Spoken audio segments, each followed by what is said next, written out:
Gracias por acompañarnos en otro estudio de Salvo por Gracia. Mi nombre es Miguel Mosquera y continuamos con los estudios relacionados con el tabernáculo. Ya estamos casi finalizando estos estudios. En esta ocasión vamos a estar considerando el altar de incienso o el altar de oro que estaba ubicado allí en el lugar santo. Una de las primeras cosas que nos vamos a encontrar al considerar el altar de incienso y que nos llama la atención es que la lectura de esta o la descripción de este altar, de este mueble, no se encuentra junto con los demás muebles del tabernáculo en los capítulos 25, 26 y 27, sino que está más bien más adelante en el capítulo 30, y esto se debe a que está íntimamente relacionado con el ministerio del sacerdote y como figura de Cristo y su sacerdocio en el cielo. Cuando pasamos entonces de los capítulos 25 al 27, la descripción de los muebles. Luego en el 28 y 29 vemos las vestiduras del sumo sacerdote y también la consagración del sacerdote. Y es entonces en conexión a esto, al sacerdocio, que vamos a encontrar la descripción del altar de oro. Entonces vamos a leer en Éxodo capítulo 30 y el versículo 1. Dice: harás asimismo un altar para quemar el incienso. De madera de acacia lo harás. Su longitud será de 1 codo y su anchura de 1 codo, será cuadrado y su altura de 2 codos, y sus cuernos serán parte del mismo. Y lo cubrirás de oro puro, su cubierta, sus paredes en derredor y sus cuernos, y le harás en derredor una cornisa de oro. Le harás también 2 anillos de oro debajo de su cornisa, a sus 2 esquinas a ambos lados suyos, para meter las varas con que será llevado. Harás las varas de madera de acacia y las cubrirás de oro. Y lo pondrás delante del velo que está junto al arca del testimonio, delante del propiciatorio que está sobre el testimonio, donde me encontraré contigo. Y Aarón quemará incienso aromático sobre él. Cada mañana, cuando aliste las lámparas, lo quemará. Y cuando Aarón encienda las lámparas al anochecer, quemará el incienso. Rito perpetuo delante de Jehová por vuestras generaciones. No ofreceréis sobre él incienso extraño, ni holocausto, ni ofrenda, ni tampoco derramaréis sobre él libación. Y sobre sus cuernos hará Aarón expiación una vez en el año, con la sangre del sacrificio por el pecado para expiación. Una vez en el año hará expiación sobre él por vuestras generaciones. Será muy santo a Jehová. Entonces aquí tenemos la descripción del altar de incienso, y vamos a considerar principalmente 3 cosas en relación a este mueble. Vamos a ver la relación del altar de incienso con otros muebles.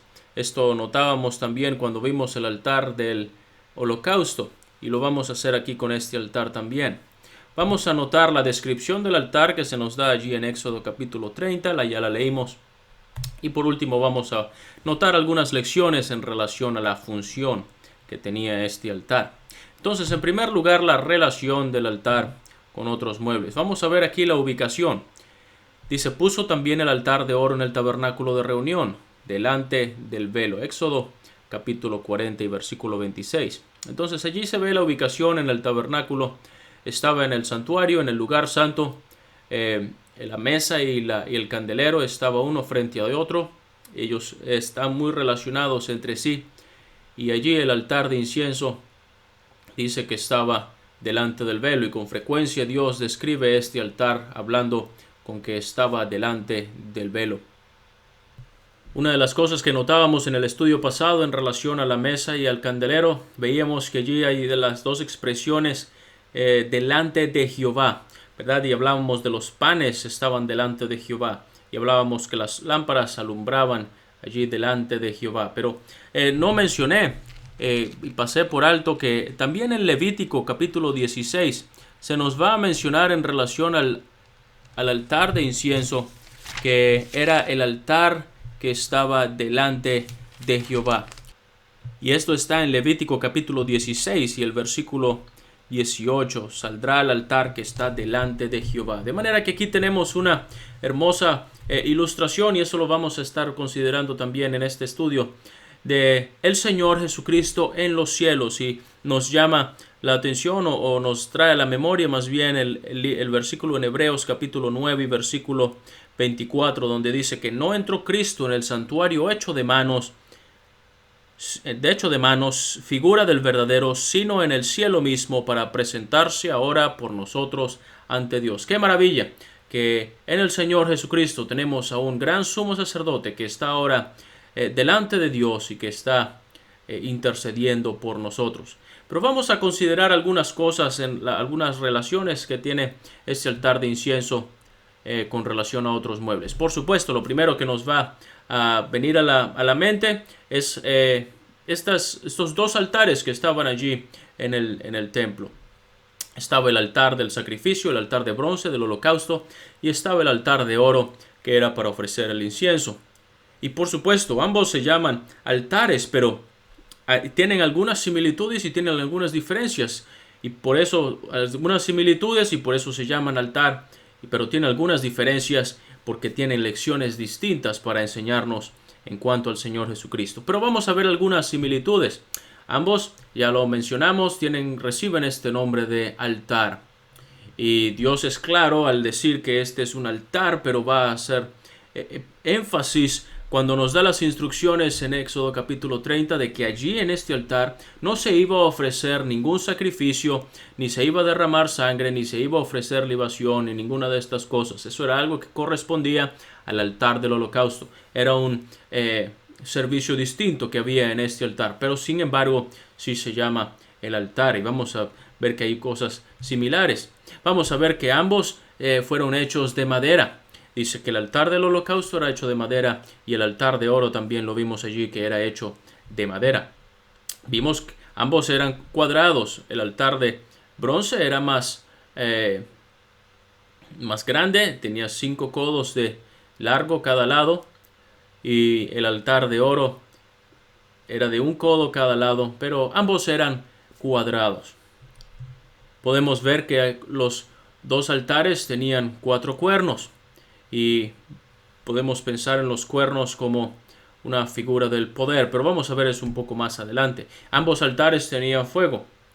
Por supuesto, vamos a ver también que este fuego que venía o que era puesto en el altar del incienso era los mismos carbones encendidos que provenían del altar del holocausto.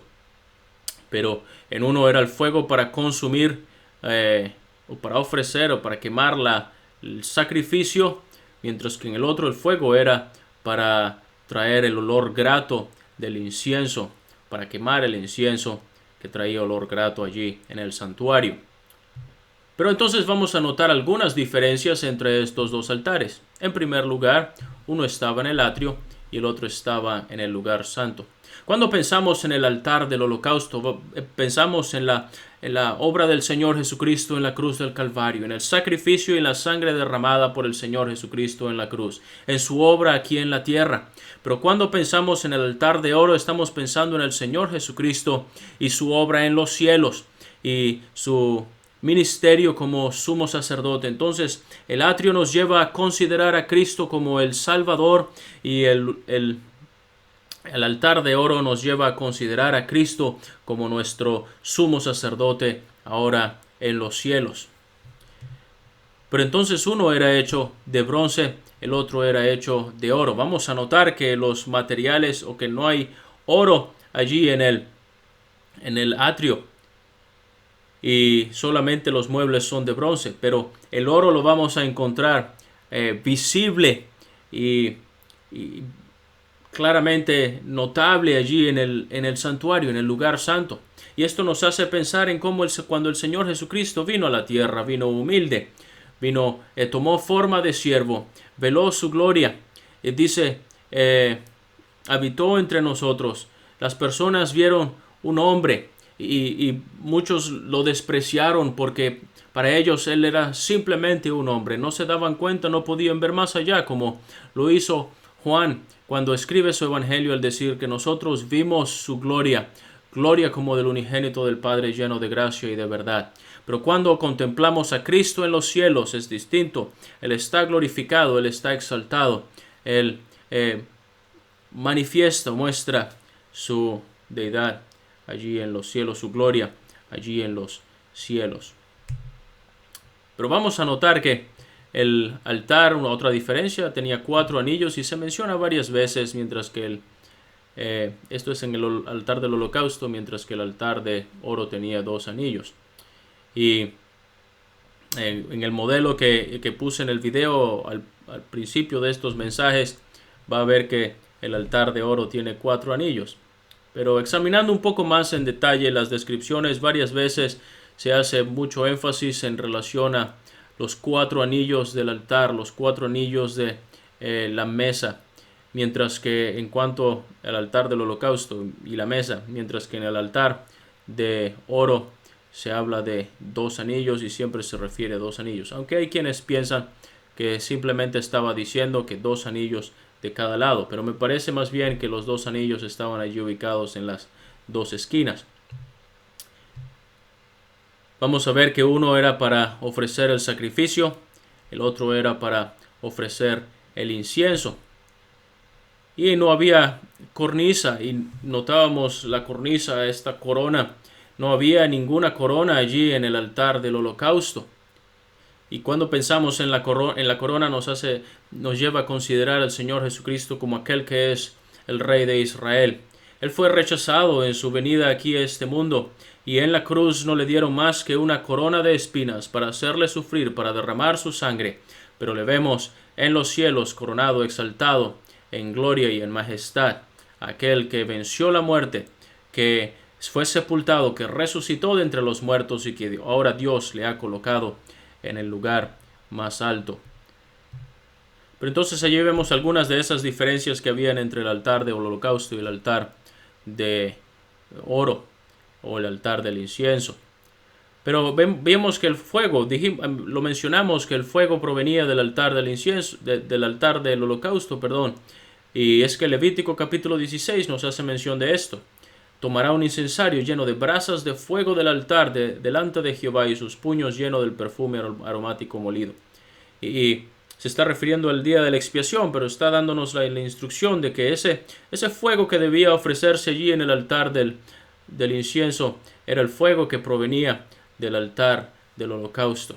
La conexión, uno no puede desligar la conexión que hay entre el Señor, en el Señor Jesucristo, en cuanto a su obra aquí en la tierra y ahora su ministerio allí en el cielo, en cuanto al sacrificio de Cristo y en cuanto a su sacerdocio allí delante de Dios. Es algo que está íntimamente relacionado. Y Dios le dijo a ellos al pueblo de Israel, le dijo a Moisés que no ofreciera ningún fuego extraño. Y esto es lo que uno va a notar en Levítico capítulo 10, cuando entran Nadab y Abiú con su incensario y ellos están ofreciendo fuego extraño delante de Dios. Y dice que murieron en el mismo instante. Dios ejerció su juicio. Dios le había dado una instrucción bien específica. Y Nadab y Abiú, los hijos de Aarón, no fueron obedientes a esta instrucción. Y ellos probablemente tomaron fuego o carbones de otro lugar que no eran del altar del holocausto.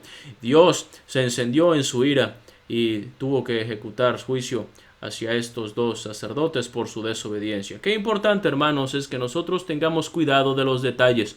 A veces nosotros pensamos que los detalles no son importantes, que para Dios podemos pasarlo por alto y que es algo algo muy minúsculo como para prestarle atención, pero Dios sí es muy específico y muy cuidadoso en relación a los detalles. Y otra de estas cosas es que no debía ofrecerse ninguna ofrenda allí en el altar del incienso. ¿Por qué? Porque precisamente nosotros sabemos que el Señor Jesucristo hizo la obra en la cruz una sola vez y para siempre. Él ahora está en los cielos, y dice el escritor a los hebreos que no necesita ofrecerse muchas veces desde el principio del tiempo otra vez para quitar el pecado. Entonces allí tenemos esta enseñanza en las ilustraciones y las figuras que encontramos en la palabra de Dios tienen su significado, y por eso era muy importante que Moisés siguiera todas las instrucciones como Dios se le había dado. Ahora vamos a ver la relación del altar del incienso allí, el día de la expiación. Allí era donde el altar del holocausto, el altar del incienso o el altar de oro y el arca del pacto, estos 3 muebles estaban conectados, digamos así, en este día. Y vamos a ver que una de las cosas que notamos en la descripción de Levítico capítulo 16 es que iba a tomar Aarón iba a tomar un incensario, lo iba a poner, ya lo mencionamos allí, poner brasas de fuego del altar del holocausto, e iba con sus dos puños llenos del polvo del incienso. Él iba a entrar en el lugar santísimo e iba a ofrecer el incienso, y allí el incensario iba a ofrecer o a salir esa fragancia y ese humo que iba a llenar completamente el lugar santísimo. Y es interesante que cuando uno va a leer en el libro de Hebreos capítulo 9 la descripción que da sobre todos los muebles del tabernáculo, usted probablemente va a notar que el altar de incienso se omite allí. Va a mencionar la mesa, va a mencionar el candelero, va a mencionar un incensario y el arca del pacto, y pareciera que lo que está indicando es que este incensario estaba allí en el lugar santísimo junto al arca del pacto. ¿Por qué? Porque el escritor a los Hebreos, cuando está escribiendo su libro, él tiene en mente el día de la expiación, y no solamente en ese capítulo, pero a lo largo del libro. Y eso es bueno tenerlo en cuenta cuando estamos estudiando el libro de Hebreos, para poder tener más claramente una comprensión de lo que está describiendo allí el escritor. Pero entonces ese incensario, ese día de la expiación, ese momento iba a tomar el lugar del altar de incienso, y el incienso o la fragancia iba a ser ofrecida en el lugar santísimo, en ese incensario con esos carbones que eran traídos del altar del holocausto. De manera que por eso es que el escritor a los Hebreos, teniendo eso en mente, él está colocando, no mencionando el altar de incienso, porque él está mencionando el incensario donde era ofrecido el incienso, que está en el lugar santísimo el día de la expiación. Entonces no hay ningún error ni contradicción con lo que se describe en el libro de Éxodo y en el libro de Levítico, sino es por el día de la expiación, y eso es lo que tiene en mente la descripción de lo que está diciendo en el capítulo 9 de Hebreos. Y vamos a ver que la sangre iba del becerro que era ofrecido por el sumo sacerdote, y la sangre del macho cabrío que era ofrecido por el pueblo tenía que ser llevada detrás del velo y rociada sobre el propiciatorio delante del arca del pacto, y también allí en los cuernos del altar, y rociada en el altar de oro. Entonces allí estos tres muebles estaban en una plena conexión. Y usted se puede poner a pensar cómo el pueblo de Israel en muchas ocasiones falló en cuanto a esto. Por ejemplo, David tenía una muy buena intención en traer el arca del pacto a la ciudad de Jerusalén, pero notamos que el tabernáculo no estaba allí en Jerusalén, sino que estaba en Gabaón. Entonces, el arca en ese tiempo del reinado de David estaba en una tienda en Jerusalén, mientras que el resto del tabernáculo estaba en otro lugar. ¿Cómo podía hacerse el día de la expiación cuando estos tres muebles no estaban en el mismo sitio? No era posible. Pero como nos maravillamos en la obra de Cristo, en lo que estaba escrito en relación a él, también en cuanto al día de la expiación, se cumplió de forma perfecta. Pero vamos a ver algunas de la descripción del altar del incienso. Vamos a notar que era de madera y que era de oro. Y ya hemos hablado algunas de estas cosas en relación a la madera y el oro. Pero cuando pensamos en la madera vemos la humanidad del Señor Jesucristo. Y lo hemos notado ya. Cuando pensamos en oro vemos la gloria, la majestad y la deidad del Señor Jesucristo. Y esto es una maravilla. Cuando pensamos en el Señor Jesucristo, cuando Él vino a este mundo, Él tomó forma de siervo hecha semejante a los hombres. Dice Hebreos capítulo 2, participó de carne y sangre, así como los hijos habían participado de lo mismo. Esa es una maravilla pensar, Dios morando entre los hombres. Pero cuando pensamos en el oro vemos la gloria y la deidad de Cristo, y lo vemos aquí reflejado en el lugar santo, en este santuario. Y esto es otra verdad cuando pensamos en el Señor Jesucristo como nuestro sumo sacerdote, y lo vemos ilustrado allí en el altar del incienso. Nos maravillamos al saber que el Señor Jesucristo, un hombre, entró en los cielos y está sentado a la diestra de Dios. Entonces, dos cosas que muestran la dignidad, la adoración del que Cristo es digno. es la maravilla de pensar, el Dios se manifestó en carne y habitó entre nosotros. Pero la exaltación de Cristo, y esto es la encarnación, pero la exaltación de Cristo nos lleva a considerar la maravilla de que hoy día, ahí en los cielos, un hombre que entró hasta la presencia de Dios, que se ha sentado a la diestra de la majestad en las alturas. Pero hemos notado que él tenía un codo de cada lado, 2 codos de altura en el lugar. En el santuario este era el mueble que tenía más altura. Y ya notábamos algo de esta medida. Un codo lo hemos visto ya en el candelero y lo hemos visto en la mesa.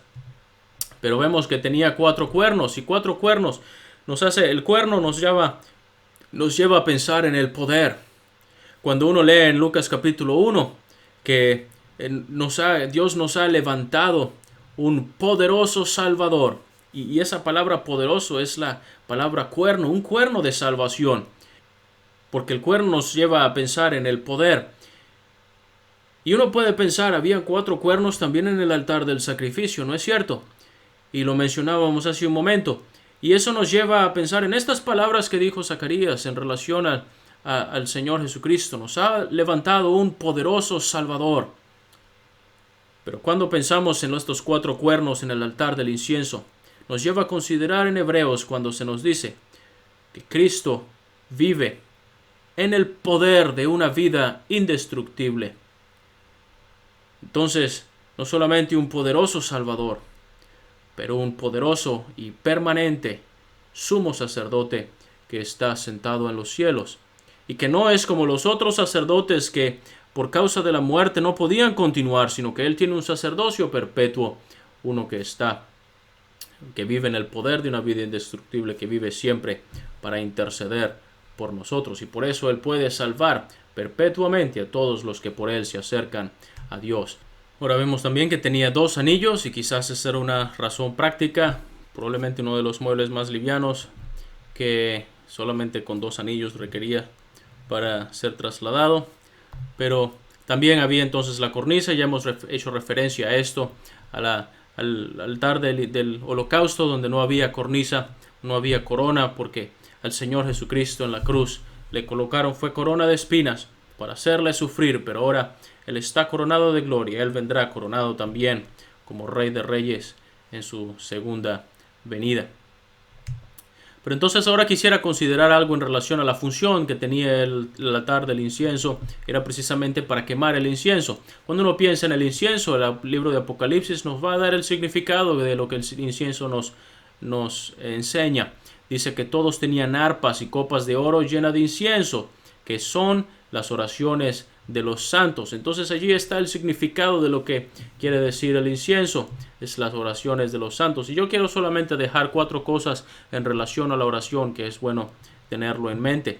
Pero en primer lugar vemos que la oración está dirigida al Padre en el nombre del Señor Jesucristo. Eso lo vemos en Juan 14 y 13. El Señor Jesucristo le enseñó allí en el aposento alto cuando Él se refiere a que debemos orar al Padre, y todo lo que pidiereis al Padre en mi nombre. Entonces no oramos al Espíritu Santo, no tenemos las oraciones dirigidas a otra persona, sino que dirigimos nuestra oración al Padre. Es bueno que lo hacemos en el nombre del Señor Jesucristo. Entonces el Señor Jesucristo lo enseñó de esta manera, y cuando Él hizo su oración en Mateo capítulo 6, Padre nuestro que estás en los cielos, y cuando Él hace su oración en Juan capítulo 17, lo vemos otra vez, y en otras oraciones que Él hace en su ministerio, lo vemos en los discípulos cuando oran en Hechos capítulo 4, ellos van a decir en Hechos 4:24, soberano Señor, tú que eres el Dios que hiciste el cielo y la tierra, y después se unieron en esta ciudad contra tu santo Hijo Jesús, de manera que ellos están claramente indicando que la oración estaba siendo dirigida al Padre. El apóstol Pablo lo dice también cuando escribe a los Romanos, el capítulo 1, versículo 8, que él da gracias a Dios mediante Jesucristo. Entonces, de esa misma manera es como nosotros debemos orar, debemos hacer nuestra oración, dirigirnos al Padre en el nombre del Señor Jesucristo. En Mateo capítulo 6 se nos enseña que no debemos usar de vanas repeticiones. eso es interesante ver lo que el Señor Jesucristo lo dice en relación a la oración que Él va a decir, Padre nuestro que estás en los cielos. Tristemente en el mundo religioso vemos que se hace exactamente lo que el Señor Jesucristo acaba de decir que no se debe hacer. Pero no estoy pensando en simplemente repetir esta oración y no es algo que nosotros somos mandados a hacer, es ser un patrón o algo que el Señor Jesucristo estaba mostrándonos para guiarnos en cómo debemos orar. Ya hemos visto un aspecto de esto. Pero muchas veces nosotros nos acostumbramos a repetir las mismas frases en nuestras oraciones. Y cosas que ya hemos dicho una vez o que hemos escuchado de otros decir. Y cuando oramos decimos exactamente lo mismo una y otra vez cada vez que oramos. Tratemos de evitar que la oración sean vanas repeticiones, como el Señor lo indica en Mateo capítulo 6. Pero no olvidemos en nuestra oración de dar alabanza y gracias a Dios. Eso lo notamos en Hechos capítulo 4 y 24. Ya veíamos ocupar tiempo para alabar a Dios, para darle a Dios la honra que es digna, de la que Él es digno y que es debida a su nombre. En 1 de Timoteo nos dice que las oraciones, peticiones y acciones de gracia. No dejemos de dar gracia, no seamos una metralleta de peticiones cada vez que vamos a orar, a decirle a Dios todas las cosas que nosotros necesitamos. Ocupemos tiempo durante la oración, para cuando oremos, de dar gracias a Dios por cosas que hemos recibido, por lo que Él es, por cosas que Él hace, y también de darle a Él debida alabanza. No olvidemos las palabras de 1 de Tesalonicenses 5:17, orad sin cesar. Cuando esto lo podemos asociar directamente al altar del incienso, al altar de oro, cuando vemos que Dios decía que el aroma del incienso, la fragancia iba a estar delante de Él continuamente, todos los días. Y eso nos lleva a considerar la oración, que nosotros nunca desmayemos ni dejemos de ocupar tiempo para orar a Dios, alabarle, darle gracias, hacer nuestras peticiones, haciéndolo al Padre en el nombre del Señor Jesucristo. De manera que aquí tenemos algunas lecciones que podemos aprender del altar del incienso. Nos queda un estudio por delante todavía que lo estaremos haciendo Dios mediante esta misma semana para considerar el arca del pacto y el propiciatorio que estaban en el lugar santísimo.